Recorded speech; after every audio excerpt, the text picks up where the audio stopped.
ভগবতে বাসুদেবায়।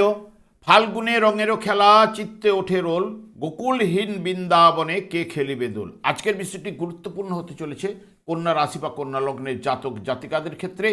বাংলার ফাল্গুন মাস অর্থাৎ 14ই ফেব্রুয়ারি 2026 থেকে 15ই মার্চ 2026 রবি প্রত্যেক মাসে এক একটি রাশিতে অবস্থান করে।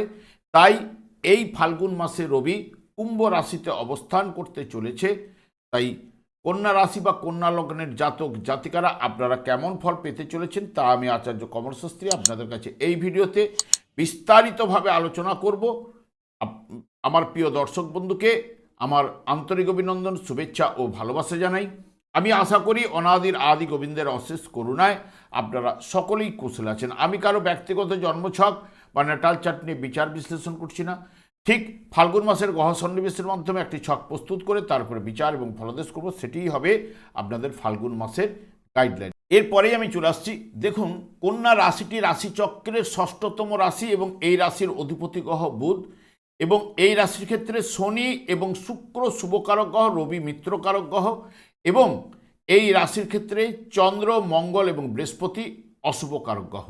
এবং আপনাদেরই রাশিতে রাশিপতি বুধ তুঙ্গস্থ হয় এবং আপনাদের ক্ষেত্রে ভাগ্যপতি শুক্র আপনাদের রাশিতেই কিন্তু নিচস্থ।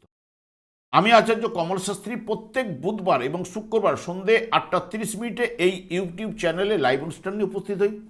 ঠিক ওই সময় আমাকে ফোন করলে আপনারা নিজেদের ভাগ্য বিষয়ে জানতে পারবেন। তাছাড়া বিভিন্ন ধরনের ভিডিও আপলোড করে সেগুলি পাওয়ার জন্য আমার চ্যানেলটিকে সাবস্ক্রাইব করে বেল আইকনে ক্লিক করে রাখুন। যখন আমি লাইভ অনুষ্ঠান বা যে কোনো ভিডিও আপলোড করলে আপনাদেরকে নোটিফিকেশন পৌঁছে যাবে।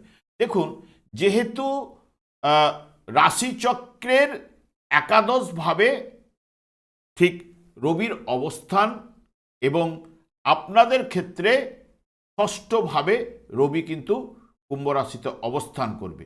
কুম্ভ রাশিটি এমনিতেই বায়ু রাশি এবং স্থির রাশি, এবং রাশিচক্রের পঞ্চম ভাবের অধিপতি গ্রহ রবি সে একাদশভাবে অর্থাৎ উপচয় স্থানে অবস্থান করবে এবং 3টি নক্ষত্রের মাধ্যমে রাশিটি অতিক্রান্ত করবে। প্রথমেই কিন্তু রয়েছে ধনিষ্ঠা নক্ষত্র। 14ই ফেব্রুয়ারি থেকে 18ই ফেব্রুয়ারি পর্যন্ত ধনিষ্ঠা নক্ষত্রে জাতক সেই সব কাজ পছন্দ করেন যাতে নানা ধরনের প্রয়োগ এবং কুশলতা আবশ্যক হয়ে পড়ে, এবং প্রত্যেক কাজে অপরের অনুমোদন ও প্রশংসা চান। যেহেতু রবি পাপক গ্রহ, এটি রাশিচক্রের উপচয় স্থানে শুভ ফল সাধারণত প্রদান করে থাকে। এই জায়গায় রবি কর্ম সাফল্য নির্দেশ কিন্তু করেই, এবং বিশেষ করে ভূমি সংক্রান্ত কাজকর্মে এবং দায়িত্বপূর্ণ কর্মে যোগ্যতার পরিচয় দিতে পারবেই। এবং ঠিক যখনই শতবিশা নক্ষত্রে রবি প্রবেশ করবে 19শে ফেব্রুয়ারি থেকে মার্চের 4 তারিখ পর্যন্ত শতবিশা নক্ষত্রে পুরোপুরিভাবে শনির ফল কিন্তু প্রদান করবে। কর্মের সাফল্য পেলেও একটু আক্ষেপ কিছু না কিছু থাকবেই, এবং পিতা ও পুত্রের মধ্যে মতান্তর ঘটবেই। কষ্ট করে প্রতিষ্ঠা অর্জন আপনাকে করতে হবে, এবং বিশেষ করে যেহেতু এটি বায়ু রাশি, দৃষ্টি এবং হার্ট যন্ত্রের কোনো না কোনো দুর্বলতা দেখা দিতে পারে। শিক্ষা বিষয়ে উদাসীন এবং জাতকের নানা রকম কাজের যোগ্যতা থাকা সত্ত্বেও কাণ্ডজ্ঞানহীনতার জন্য অনেক কাজে কিন্তু তার সম্পূর্ণ করতে পারবে না। এবং রবি যখন পূর্ব ভাদ্রপদ নক্ষত্রে প্রবেশ করবে 5ই মার্চ থেকে 15ই মার্চ পর্যন্ত জাতক উচ্চ মার্গের জ্ঞান লাভ করতে সমর্থ হবে, এবং দর্শন বিষয়ে প্রজ্ঞা আপনার থাকবেই, এবং সন্তানগণ প্রতিষ্ঠা লাভ করলেও পিতার কিছু না কিছু দুঃখ থাকবে। সরকারি কর্মে প্রতিষ্ঠা লাভ এবং উপদেষ্টামূলক কাজকর্মের দক্ষতা এবং আয় কিন্তু বাড়িয়ে তুলবে। এবং বায়ুরাশি যেহেতু হার্টের দুর্বলতা প্রদান করতে পারে, যারা বিশেষ করে রসায়ন চিকিৎসা জগতে রয়েছেন, যন্ত্রশিল্পে বা ইঞ্জিনিয়ারিং লাইনে যারা রয়েছেন, গবেষণামূলক কাজকর্মে প্রতিষ্ঠা লাভ আপনাকে করাতে পারে। এবং দেখুন, যেহেতু কন্যা রাশির জাতক জাতিকাদের ক্ষেত্রে বিশেষ করে জ্যৈষ্ঠ মাসে যে সকল জাতক জাতিকারা জন্মগ্রহণ করেছেন তাদের রবি কিন্তু বৃষ রাশিতে অবস্থান করছে। এবং যারা আষাঢ় মাসে জন্মগ্রহণ করেছেন তাদের জন্মকালীন রবি কিন্তু মিথুন রাশিতে অবস্থান করছে। কার্তিক মাসে যে সকল জাতক জাতিকারা জন্মগ্রহণ করেছেন তাদের রবি অবস্থান করছে তুলা রাশিতে। এদের ক্ষেত্রে বিশেষ করে যাদের বৃষ রাশি, মিথুন রাশি এবং তুলা রাশিতে জন্মকালীন রবি অবস্থান করছে, এই জন্মকালীন রবি যদি শুভ বলবান থাকলে এই ফাল্গুন মাসে তাদের ক্ষেত্রে অতি শুভ ফলটা উঠে আসার সম্ভাবনা প্রদান করবে। কারণ বৃষ রাশির তে যার রবি অবস্থান করছে, জ্যৈষ্ঠ মাসে যার জন্মগ্রহণ করেছেন কন্যা রাশির জাতক জাতিকাদের ঠিক রবি জন্মকালীন রবি থেকে এখন গোচরে রবি দশমভাবে গেছে। মিথুন রাশিতে যার জন্মকালীন রবি রয়েছে তার জন্মকালীন রবি থেকে এখন নবমভাবে রবি প্রবেশ করেছে এবং তুলা রাশিতে যার রবি অবস্থান করছে তার পঞ্চমভাবে গোচরে রবি অবস্থান করছে। সেই কারণে জন্মকালীন রবি যদি শুভ বলবান থাকলে এই জায়গায় কর্মলাভের জায়গাটা নিয়ে আসতে পারে, উন্নতি লাভ ঘটাবে আর্থিক দিক দিয়ে এবং পিতার সাহায্যে আপনার ভাগ্য উন্নতি ঘটতে পারে, পিতার কর্মের সঙ্গে যুক্ত হতে পারেন, পৈতৃক ব্যবসার সঙ্গে যুক্ত হতে পারেন, সন্তানের কাজকর্মের উন্নতি, সন্তানের কারণে আপনি গর্ব অনুভব করতে পারেন, ব্যবসা বাণিজ্যের সফলতা যারা উচ্চশিক্ষার ক্ষেত্রে যুক্ত রয়েছেন তাদের ক্ষেত্রে সাফল্য এনে দেবে এই মাসের ক্ষেত্রে এবং সকলের সঙ্গে একটা সুসম্পর্ক এখানে এই জায়গাটা কিন্তু নির্দেশ করে। বর্তমানে দেখুন কন্যা রাশি বা কন্যা লগ্নের জাতক জাতিকাদের ক্ষেত্রে দ্বাদশপতি রবি ষষ্ঠভাবে কুম্ভ রাশিতে অবস্থান করবে। রবি এমনিতেই আপনাদের ক্ষেত্রে মিত্রকারক গ্রহ, এটি যেহেতু শনির ঘর তাই মিশ্রিত ফল পাওয়ার সম্ভাবনা কিন্তু এই জায়গায় কিন্তু দেবে। তবে ষষ্ঠভাবে রবি বিশেষ করে শত্রুরা আপনার কাছে পরাজিত হবে। যারা চাকরি করেন তাদের ক্ষেত্রে সময়টি খুবই ভালো এবং প্রতিযোগিতা বা ইন্টারভিউ মাধ্যমে নতুন চাকরির সুযোগ এই জায়গায় কিন্তু রবি প্রদান করে থাকে এবং ঋণ পরিশোধ বা আইনি সমস্যা যাদের রয়েছে এই সময় কোনো যদি ডেট থাকে তাদের কিন্তু সাফল্য কিন্তু নিয়ে আসবে বা মিটে যাওয়ার সম্ভাবনা কিন্তু প্রদান করবে। কর্মক্ষেত্রে বিশেষ করে পদোন্নতি বা নতুন দায়িত্ব পাওয়ার সম্ভাবনা এই জায়গায় কিন্তু রবি প্রদান করবে আপনাদের ক্ষেত্রে। পুরাতন রোগ যদি থেকে থাকে সেখান থেকে মুক্তি পেতে আপনাকে কিন্তু রবি সাহায্য করবে, কারণ রবি হচ্ছে ভাইটাল এনার্জি জীবনী শক্তির কারক গ্রহ।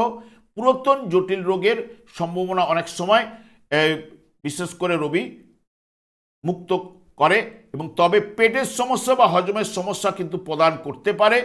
আত্মবিশ্বাস আপনার বাড়িয়ে তুলবে, কাজের প্রতি একাগ্রতা কিন্তু বাড়াবেই এই রবি এবং বুধও কিন্তু রাশিপতি আপনাদের কর্মপতিও বটে, সে ষষ্ঠভাবে অবস্থান, যেটি এমনিতেই বুধ হচ্ছে বুদ্ধির কারক, যেহেতু কর্মক্ষেত্রে অত্যন্ত চতুর এবং কৌশল করে তোলে এবং চাকুরিজীবীদের জন্য এই বর্তমান সময় কিন্তু ভালো সময়।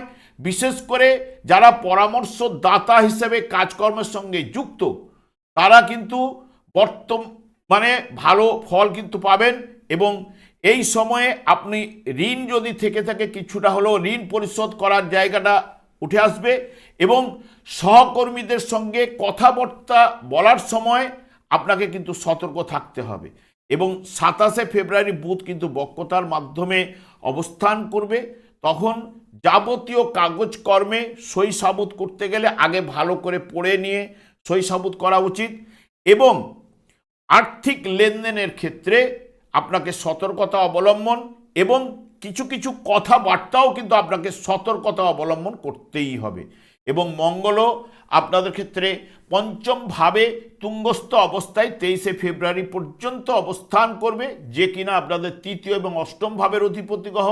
যেহেতু পঞ্চম ভাব মন মানসিকতা, প্রেম প্রীতি, ভালোবাসা, লটারি, ফাটকা, শেয়ার ইত্যাদি ইত্যাদি, তাহলে এই শেয়ার বা ঝুঁকিপূর্ণ বিনিয়োগের থেকে হঠাৎ লাভ ঘটাতে পারে এই মঙ্গল, যেহেতু তুঙ্গস্থ অবস্থায় অবস্থান করছে এবং সঠিক সিদ্ধান্ত গ্রহণের ক্ষেত্রে আপনাকে কিন্তু ক্ষমতা বৃদ্ধি করবে এই মঙ্গল। তবে 24শে ফেব্রুয়ারি ষষ্ঠ ভাবে যখনই প্রবেশ করবে কর্মক্ষেত্রে, যেহেতু ষষ্ঠ ভাব হচ্ছে শ্রমের বিনিময়ে রোজগার এবং সেই কারণে কর্মক্ষেত্রে খুব সাহসী সিদ্ধান্ত আপনি নিতে পারেন এবং কাজের জায়গায় প্রশংসা অতি অবশ্যই আপনি লাভ ঘটাবেন এবং কাজের প্রতি একাগ্রতা এবং গতিবৃদ্ধি কিন্তু ঘটবেই এবং যে কোনো কঠিন কাজ করার সাহস আপনি পাবেন, বড় কাজের দায়িত্ব আপনি পেতে পারেন এবং আর্থিক বৃদ্ধি, সম্পদ বৃদ্ধি এবং যানবাহন ক্রয়ের সুযোগ কিন্তু এই ষষ্ঠভাবে মঙ্গল কিন্তু প্রদান করতে পারে। তবে সতর্কতা অবলম্বন আপনাদের করতে হবে, যেহেতু অষ্টম ভাবের অধিপতি গ্রহ ষষ্ঠভাবে থাকার জন্য অনেক সময় স্বাস্থ্য বিষয়ে কিছু না কিছু যা দুর্বল, জন্মকালী দুর্বল রয়েছে তার ক্ষেত্রে কিন্তু প্রদান করতে পারে। শুক্র আপনাদের অর্থপতি এবং ভাগ্যপতি গ্রহ, সেই শুক্র আপনাদের যেহেতু ষষ্ঠভাবে অবস্থান করছে, বর্তমান সময়ে কর্মক্ষেত্রে নতুন সুযোগ নিয়ে আসতে পারে। তবে আপনার ক্ষেত্রে শুক্র কিন্তু শত্রু বৃদ্ধি ঘটাতে পারে এবং সহকর্মীদের সাথে মতবিরোধ বা মতান্তরের মধ্যে জড়িয়ে পড়তে পারেন এবং বর্তমান সময়ে নিজের ত্বকের জন্য বেশি সময় কিন্তু আপনি ইনভেস্ট করবেন এবং অর্থ খরচও আপনি কিন্তু করতে পারেন এবং কঠোর পরিশ্রমের মাধ্যমে রোজগার আপনার ভালো করাবে আপনার এই শুক্র। এবং রাহুও আপনার ওই জায়গায় অবস্থান করছে। রাহুও সাধারণত যদি শুভ বলবান থাকলে প্রতিযোগিতামূলক পরীক্ষায় ভালো ফল বা নতুন চাকরির সুযোগ পাওয়ার সম্ভাবনা কিন্তু এই জায়গায় প্রদান কিন্তু আপনাদের করবে এবং আর্থিক লাভের সম্ভাবনাও বেশি ও ঋণ শোধ করার পথও আপনি কিন্তু খুঁজে পাবেন। তবে নিজের শারীরিক অত্যাচারের জন্য স্বাস্থ্য দুর্বল আপনার কিন্তু হতে পারে, যাদের ক্ষেত্রে রাহু দুর্বল এবং পীড়িত ছিল। শনিও আপনাদের শুভকারক গ্রহ, যেহেতু পঞ্চমপতি ষষ্ঠপতি হলেও পঞ্চমপতি হওয়ার কারণে শুভকারক, যেহেতু সপ্তমভাবে অবস্থান করছে, যেটি বিবাহিত জীবনের ক্ষেত্রে বা দাম্পত্য জীবনের ক্ষেত্রে মতান্তর ঘটায় এবং বিবাহ কিন্তু বিলম্ব বা পারিবারিক মতবিরোধ কিন্তু এই জায়গায় কিন্তু শনিদেব প্রদান করতে পারে। তবে কঠোর পরিশ্রমের মাধ্যমে সততার সাথে ব্যবসা চালালে উন্নতির সুযোগ এই শনিদেব আপনাদের প্রদান করবে এবং যার মধ্যে ধৈর্য, দৃঢ়তা, একাগ্রতা দিয়ে আপনি যদি মোকাবিলা করুন, সফলতা আপনার কাছেই কিন্তু আসবে, এইটুকু জোর দিয়ে বলতে পারি। এবং বৃহস্পতিও আপনাদের কর্মভাবে অবস্থান করছে, যে কিনা চতুর্থ এবং সপ্তম ভাবের অধিপতি গ্রহ কর্মভাবে। আপনি আপনার কর্মক্ষেত্রের নতুন সুযোগ ও পদোন্নতি, দায়িত্ব বৃদ্ধির সময় এবং কাজের চাপ বাড়বেই এবং সৎ পথে উপার্জন ও ব্যবসা বাণিজ্যের সফলতা কিন্তু বৃহস্পতি প্রদান করবে। সংসার জীবনে সুখ, শান্তি, আনন্দের বাতাবরণ দাম্পত্য জীবনে এইগুলো কিন্তু নিয়ে আসবেই, যেহেতু আপনাদের ক্ষেত্রে সুখ ভাবের অধিপতি গ্রহ এবং জায়া ভাবের অধিপতি গ্রহ কর্মস্থানে অবস্থান করার কারণে চতুর্থ ভাবকে যেহেতু দেখছে, আপনাদের সুখের জায়গাটা প্রদান করতে পারে। তবে যার জন্মকালীন বৃহস্পতি শুভ এবং বলবান রয়েছে, তার ক্ষেত্রে আর্থিক উন্নতি, কর্মলাভের যোগ প্রদান করবেই। কেতুও আপনাদের ঠিক দ্বাদশ ভাবে অবস্থান করছে। দ্বাদশ ভাব সাধারণত আমরা ব্যয় ভাব বা বিদেশ ভাব বলে থাকি এবং আধ্যাত্মিকতার প্রতি, যেহেতু কেতু আধ্যাত্মিক কারক গ্রহ, সেই কারণে আধ্যাত্মিকতার প্রতি আপনার তীব্র আগ্রহ কিন্তু বাড়বেই। দৈব ধন লাভ কিন্তু ঘটায় যার জন্মকালীন শুভ বলবান থাকলে। বিদেশ যাত্রা বা দূরবর্তী স্থানে আপনি ভ্রমণের করাবার জায়গাটা কিন্তু কেতু নিয়ে আসতে পারে। আর্থিক ও পারিবারিক বিষয়ে আপনাকে সতর্কতা থাকতেই হবে। তবে যারা গবেষণামূলক কাজকর্মে, যেহেতু কেতু হচ্ছে গুপ্ত কারক গ্রহ, সেই গবেষণামূলক যারা কাজকর্মের সঙ্গে যুক্ত, তাদের কিন্তু এই কেতু দ্বাদশভাবে থাকলেও সাহায্য বা সাফল্য কিন্তু নিয়ে আসবে। তবে আপনাদের ক্ষেত্রে দেখবেন বর্তমানে যার জন্মকালীন শনি, যার মীন রাশিতে অবস্থান করছে বা বৃষ রাশিতে অবস্থান করছে বা আপনাদের নিজেদের রাশিতে জন্মকালীন যার রবি অবস্থান করছে বা আপনাদের সুখভাবে যার জন্মকালীন শনিদেব অবস্থান করছে, তার ক্ষেত্রে বর্তমানে নানান দিক দিয়ে বাধা বিঘ্ন উপস্থিত কিন্তু হবেই। কারণ জন্মকালীন শনির উপরে শনির দৃষ্টি, যা আপনাকে বাধা বিঘ্ন প্রদান করবেই। এবং বৃহস্পতি বিশেষ করে আপনাদের কর্মভাবে অবস্থান করলো, যার জন্মকালীন বৃহস্পতি এই মিথুন রাশিতে অবস্থান করছিল, বা জন্মকালীন যার বৃহস্পতি তুলা রাশিতে অবস্থান করছিল, বা যার রবি সমেত যদি অবস্থান করে থাকে, এই সময় অতি শুভ ফল লাভ ঘটবে। এবং তার সঙ্গে সঙ্গে আপনাদের ষষ্ঠভাবে অর্থাৎ কুম্ভ রাশিতে যার বৃহস্পতি অবস্থান করছিল, তার ক্ষেত্রে অতি শুভ ফল কিন্তু লাভ ঘটাবেই। এবং বিশেষ করে আপনাদের ভাগ্যপতি শুক্র, সেই ভাগ্যপতি শুক্র যার জন্মকালীন যদি দেখেন যে বিশেষ করে যার অবস্থান করছিল সিংহ রাশিতে, তার ক্ষেত্রে এই প্রেজেন্ট বা বর্তমান সময়ে অতি শুভ ফল কিন্তু উঠে আসবেই, ভাগ্য উন্নতি ঘটাবেই। এবং মঙ্গলও আপনাদের ক্ষেত্রে যেহেতু পঞ্চমভাবে অবস্থান করছে এবং ষষ্ঠভাবে যাওয়ার সঙ্গে সঙ্গে যখনই যার 23শে ফেব্রুয়ারির পর যার মঙ্গল দেখবেন বিশ্ব রাশিতে অবস্থান করছিল বা রবির সঙ্গে যুক্ত অবস্থায়, বর্তমানে এই ফাল্গুন মাসে 23শে ফেব্রুয়ারির পর থেকে অতি শুভ ফলগুলো উঠে আসার সম্ভাবনাও কিন্তু প্রদান করবে। এবং যারা বিশেষ করে বিদেশে কর্মের সঙ্গে যুক্ত রয়েছেন তাদের ক্ষেত্রে, আমি আর দীর্ঘায়িত না করে আমি একটা কথাই সবসময় বারবার বলে থাকি যে শনিদেব এমনিতে আপনাদের ক্ষেত্রে শুভকারক গ্রহ, এবং শনিদেবকেই সন্তুষ্ট রাখার কথা বলি। কারণ শনি হচ্ছে এই শনি এবং রাহুর দ্বারা কলিযুগটি পরিচালিত। এই শনি দ্বারা যেহেতু বা রাহুর দ্বারা কলিযুগ পরিচালিত, এবং কলিযুগে যুগধর্ম হরেকৃষ্ণ মহামন্ত্র, এবং এই হরেকৃষ্ণ মহামন্ত্র শনিদেব দিনরাত্রি জপ করার কারণে সংসারের প্রতি দায়িত্ববোধ না থাকার কারণে ওনার স্ত্রীর দ্বারা উনি অভিশাপ প্রাপ্ত হয়েছিলেন, যে অভিশাপের কারণে যার দিকে দৃষ্টিপাত করবে তার দিকে কুনজর কিন্তু ঘটবেই। সেই কারণে এই কলিযুগের যুগধর্ম হরেকৃষ্ণ মহামন্ত্র জপ করলে শুধু শনিদেব একাই সন্তুষ্ট হবেন না, তার সঙ্গে সঙ্গে অন্যান্য গ্রহগুলোও কিন্তু সন্তুষ্ট হবে এবং আপনার ভাগ্যকে বদলে দিতে পারে। সেই কারণেই আমার বলা, যারা এখন থেকে আপনারা হরেকৃষ্ণ মহামন্ত্র আরম্ভ করুন, কারণ আপনাদেরও রাশির ঢাইয়া কিন্তু শুরু হবে। সেই কারণেই এইটুকু বলতে পারি, এখন থেকে যদি আপনারা জপ করেন আপনাদের অনেক অশুভ প্রভাব কিন্তু হ্রাস ঘটবে। আর দীর্ঘায়িত না করে আমি আচার্য কমল শাস্ত্রী প্রত্যেক বুধবার এবং শুক্রবার সন্ধ্যে 8:30 এই ইউটিউব চ্যানেলে কিন্তু লাইভ অনুষ্ঠানে উপস্থিত হই। ঠিক ওই সময় আমাকে ফোন করলে আপনারা নিজেদের ভাগ্য বিষয়ে জানতে পারবেন। তাছাড়া বিভিন্ন ধরনের ভিডিও আপলোড করে থাকি, সেগুলি পাওয়ার জন্য আমার চ্যানেলকে সাবস্ক্রাইব করে বেল আইকনে ক্লিক করে রাখুন। যখন আমি লাইভ অনুষ্ঠান বা যে কোনো ভিডিও আপলোড করলে আপনাদের নোটিফিকেশন পৌঁছে যাবে।